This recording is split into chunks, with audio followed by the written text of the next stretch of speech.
कह रहे हैं संघर्ष की राजनीति भाव, लेकिन आप ही के समाज मैं फिर कहूंगा तो आप कहेंगे कि फिर आप जाति पे ले जा रहे हैं। लेकिन इस देश का जो ब्राह्मण समाज है, जिसको सवर्ण समाज भी कहते हैं कई बार, वो तो कहीं ना कहीं संविधान को भी नहीं मान रहा है, लोकतांत्रिक ढांचे को भी नहीं मान रहा है, जो संविधान की वजह से बुनियादी चीजें मिली है उसको भी नकार रहा है। कह रहा नहीं, हमको तो मनुस्मृति चाहिए, हमको तो हिंदू राष्ट्र चाहिए। क्योंकि ये लोग जो इस तरह की बात करते हैं, ये हिटलर की औलादे हैं, ये हिटलर के चेले हैं। हिटलर ने पूरे विश्व में नरसंहार करवाया था, ये भी नरसंहार चाहते हैं। ये जनता का कोई भला नहीं चाहते। अगर हम इस बात को नहीं जानेंगे कि भाई ये जो सत्ता में बैठा वर्ग है, ये खाली ब्राह्मण नहीं है, ये हिटलरी ब्राह्मण है और हिटलरी लोग हैं। नमस्कार, मैं राहुल नागपाल और आप देख रहे हैं सोशल मीडिया। मैं दिल्ली के जंतर मंतर पर हूँ और दिल्ली के जंतर मंतर पर आज हमें सुबह से हो गई है शाम, और इतने इंटरव्यू हम लोगों ने यहाँ से किए हैं, चाहे वो SC हो, ST हो और OBC हो। मैंने तमाम बहुजन समाज के लोगों के इंटरव्यू करके बहुजन समाज की राजनीतिक, धार्मिक और सामाजिक नवज को पकड़ करके टटोलने की कोशिश की है। लेकिन अब अंतिम इंटरव्यू हम लोग कर रहे हैं और मेरे साथ जो महिला खड़ी हैं, आपका नाम शारदा दीक्षित है। दीक्षित सरनेम से आप समझ गए होंगे कि ये ब्राह्मण है, तो फिर बहुजन मीडिया में ब्राह्मण एक्टिविस्ट का या ब्राह्मण महिला का क्या काम। लेकिन मैं आपको बताता चलूं कि ये कौन से वाली ब्राह्मण है, ये तो इनसे पूछ ही लेंगे, लेकिन ये कर क्या रही है दलितों के आंदोलन में, पहले ये पूछ लेते हैं। शारदा दीक्षित जी, आप ब्राह्मण हैं और दलितों का, बहुजनों का आंदोलन आप यहाँ क्या कर रही है, पहले ये बता दीजिए। देखिए, ये मानव मात्र के मुक्ति का आंदोलन है।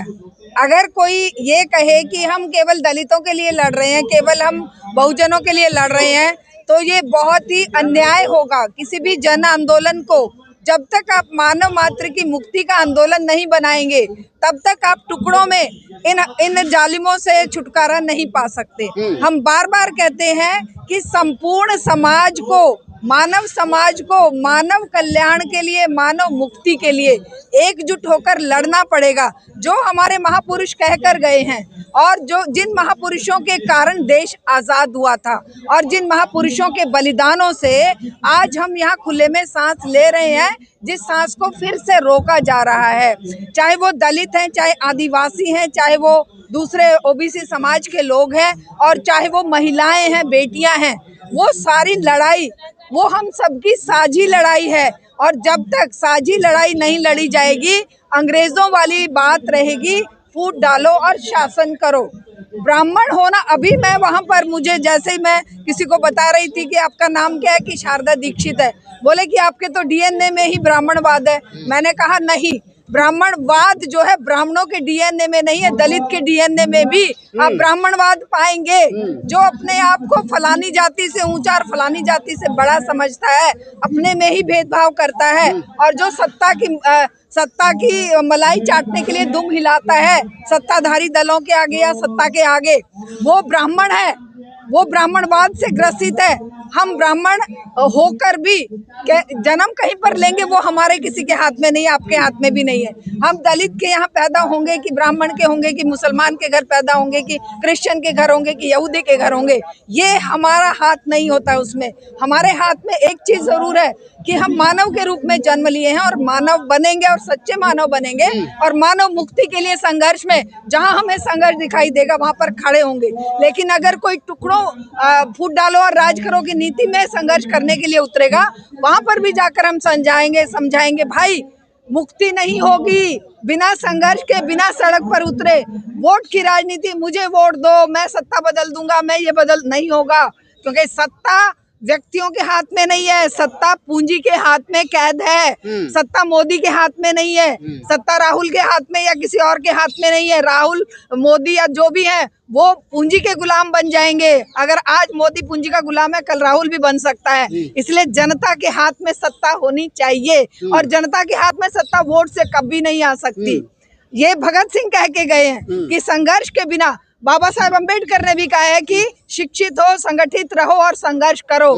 संघर्ष के बिना तुम चाहते हो कि हम बात करके, भाषण दे के कहें कि हमें वोट दो, हम तुम्हारी मुक्ति करेंगे, नेवर। ये संभव ही नहीं है। ये संभव करने के लिए आपको सड़क पर उतरना पड़ेगा, पसीना बहाना पड़ेगा। जनता की मुक्ति का एकमात्र रास्ता जनसंघर्ष है, और वो संघर्ष शिक्षा के लिए संघर्ष होना चाहिए, बेटियों की सुरक्षा के लिए संघर्ष होना चाहिए, युवाओं के रोजगार के लिए संघर्ष होना चाहिए, केवल वोट के लिए संघर्ष नहीं। वोट क्या मायने रखता है भाई? वोट तो ट्रम्प भी जीत गया है। ट्रम्प कोई मानव कहलाने लायक है? मानव मानते हैं आप उसे? वोट तो नेतन्याहू लेकर भी जीता है, जो रोज नरसंहार कर रहा है। वो क्या मानव है? तो मानव मात्र बनेगा संघर्ष के जरिए, मानव के दर्द को महसूस करके, दलितों के, आदिवासियों के, बेटियों के, युवाओं के, बेरोजगारों के, सबके दर्द महसूस करने वाला ही मानव सच्चा मानव बनेगा।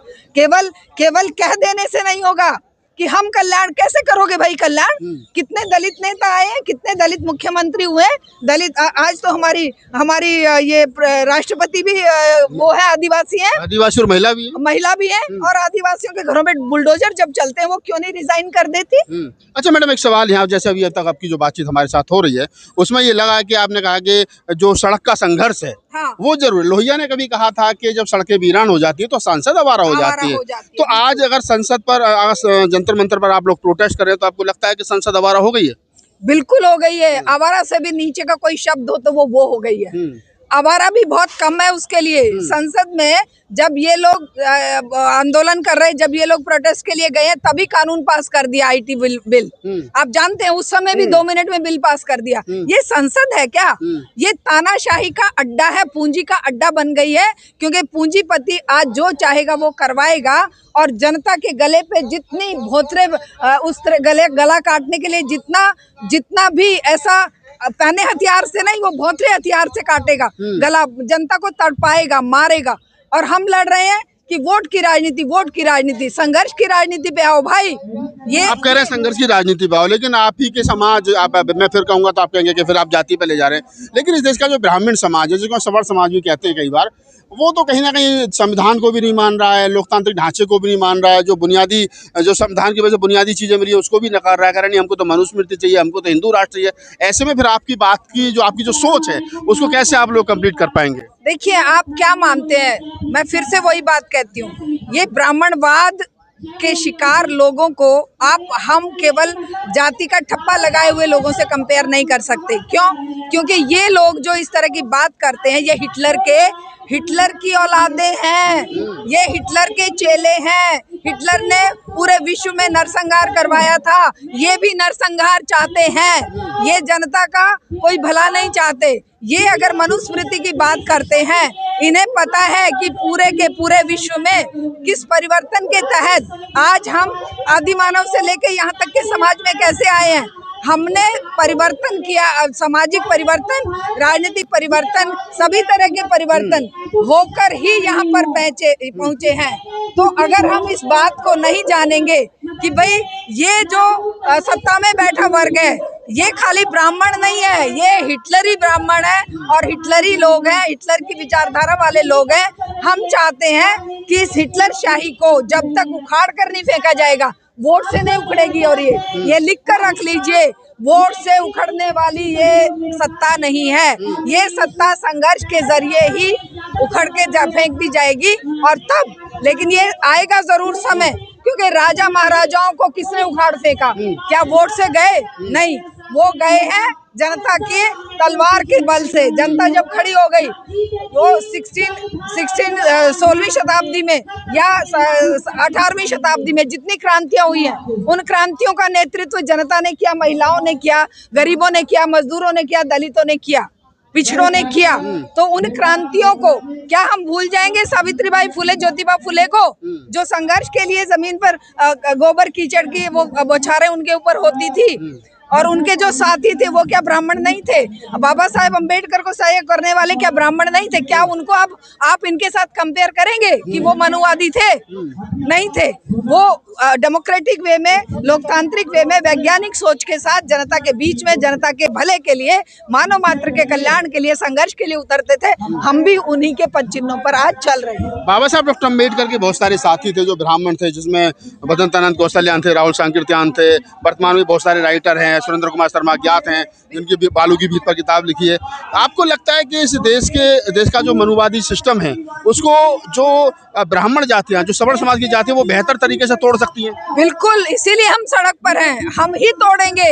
लेकिन ये जो हमारे संघर्ष में उतरने से भाइयों को रोकने वाली चीजें हैं कि आइए चुनाव में, वो तो बार बार कहेंगे आइए चुनाव में, चुनाव तुम जीत नहीं सकते, जनता तुम्हें पसंद नहीं करती। अरे जनता तो हम है ना भैया, जनता दुख दर्द में जी रही है, जनता की पसंद नापसंद का तुम सवाल ही कहाँ उठता है। तुम तो जनता के वोट को भी चुरा रहे हो, तुम तो जनता के हक को चुरा रहे हो, जनता के रोजगार को चुरा रहे हो, जनता की शिक्षा को चुरा रहे हो, जनता के खाने को चुरा रहे हो। तुम कह रहे हो कि जनता आए, वो वोट की राजनीति में आए, तो वोट की राजनीति को ठोकर मारनी पड़ेगी और हमें संघर्ष की राजनीति में उतरना पड़ेगा। और हाँ, हमारे जैसे बुद्धिजीवी वर्ग के लोग, जिन लोगों के पास खाने को नहीं है, बेचारे झुग्गी झोंपड़ी में पड़े हैं, वो कहाँ से ये चिंतन लाएंगे? ये चिंतन हम ही लोग ला सकते हैं, सर्वहारा का चिंतन, मानव कल्याण का चिंतन। ये चिंतन जो जिसकी चाबी भगत सिंह और हमारे ज्योतिबा फुले और हमारे जो महापुरुष देके गए हैं, बाबा साहब अम्बेडकर देके गए हैं, ये चाबी बुद्धिजीवी वर्ग के पास है। वो बुद्धिजीवी चाहे हिंदू है, मुसलमान है, चाहे ब्राह्मण है, चाहे दलित है, वो सब सामने आएगा। लेकिन जो लोग इस चाबी को छुपाए रखना चाहते हैं, जो कहते हैं कि भाई डर लगता है आंदोलन से, आंदोलन में तो डंडे पड़ेंगे, आंदोलन में जेल हो जाएगी, वो लोग कहते हैं कि भाई तुम हमें वोट दो, हम तुम्हारी समस्या नहीं होगी। समस्या का समाधान नहीं होगा वोट से, समस्या का समाधान होगा आज जिस तरह से जनता खड़ी है ना, ये जनता सीधी की सीधी संघर्ष के रास्ते पर, संघर्ष का रास्ता बार बार कह रहे हैं कि संघर्ष का रास्ता ही जो है वो कहीं ना कहीं परिवर्तन का रास्ता बनेगा। तो राहुल गांधी लगे हैं रोड पर, पूरा इंडिया गठबंधन लगा है रोड पर, और वो कह रहा है कि संघर्ष के रास्ते से हम संसद तक पहुंचेंगे, लोगों में कहीं ना कहीं वो एक नई चेतना जो है वो भरने की कोशिश करें। तो आपको लगता है कि राहुल गांधी का रास्ता ठीक है? देखिए, राहुल गांधी तब तक संघर्ष में जब तक उनको हाथ में सत्ता नहीं आती। 75 साल नहीं तो 70 साल से तो राहुल गांधी की पार्टी रही। राहुल गांधी कह रहे हैं ना कि हम नई कांग्रेस बनाएंगे, जिसमें गांधी का विचार होगा, अम्बेडकर का विचार होगा, फूले का विचार होगा। पहले गलतियां हुई, अब नहीं होंगी। देखिए, ये सत्ता ना, आप इसको समझिए, सत्ता की जकड़ किसकी मुट्ठी में कैद है? किसकी मुट्ठी में उच्चतम न्यायालय, सर्वोच्च न्यायालय है, किसकी मुट्ठी में चुनाव आयोग है। ये इतनी जल्दी खत्म होने वाला नहीं है। सारे संसाधनों पर कब्जा किसका है? संसाधनों पर कब्जा पूंजीपतियों का है। पूंजीपति इन्हें चंदा देते हैं। चुनावी राजनीति बिना चंदे के जीती नहीं जा सकती। जीत के दिखा देना। अभी जैसे ही चंदा इसका कांग्रेस का बंद हुआ, वैसे ही कांग्रेस हारनी शुरू हो गई। जैसे ही चंदा बीजेपी को मिलने लगा, थोक के भाव, बीजेपी जीतने लगी। जिस पार्टी को चंदा मिल जाता है वो वोट खरीद लेता है। हम और आप जैसे लोग तो चुनाव में वोट नहीं खरीदेंगे ना। हम और आप तो जनता को उनके हक अधिकार की याद दिलाकर उनको ताकतवर बनाएंगे कि भाई वोट पर विश्वास मत करो, अपनी ताकत पर विश्वास करो। ये मुट्ठी बांधकर, एकजुट होकर, जाति के, धर्म के, महिला पुरुष के, अमीर गरीब के भेद छोड़ दीजिए और खड़े हो जाइए हक के लिए। बोलिए कि जो हक हमने लड़कर लिया उसे छीनने का अधिकार किसी को भी नहीं है। जो हक हमने लड़ करके लिया, लोकतंत्र में लिया, संवैधानिक मायने से लिया, उसको छीनने का अधिकार किसी को भी नहीं है। शारदा दीक्षित है, बाबा साहब डॉक्टर अम्बेडकर की पत्नी का नाम भी शारदा था, वो भी ब्राह्मण थी और आप भी ब्राह्मण हैं। तो ऐसे भी ब्राह्मण हैं, सारे ब्राह्मण वैसे नहीं है जैसे तुम लोग सोचते हो। और एक रिक्वेस्ट मेरी आप सभी मीडिया वालों से है, जिस तरह से किसी दलित को उसकी जाति के संबोधन से पुकारना अपराध है, वैसे ही मुझे भी ये अपराध लगता है जब कोई मुझे ब्राह्मण कहकर पुकारता है। बिल्कुल, तो आप इनको एक भारतीय कह करके पुकारिए, इंडियन कह करके पुकारिए, और कम से कम ब्राह्मण मत कहिए। मतलब देखिए कि कितनी जागृति है उनके अंदर। वो कह रहे हैं कि मैं ब्राह्मण हूँ लेकिन मुझे ब्राह्मण मत कहिए। पूरी ये जो सार्थक बातचीत है, इसके बारे में आपकी क्या प्रतिक्रिया में कमेंट सेक्शन में बताइए। धन्यवाद।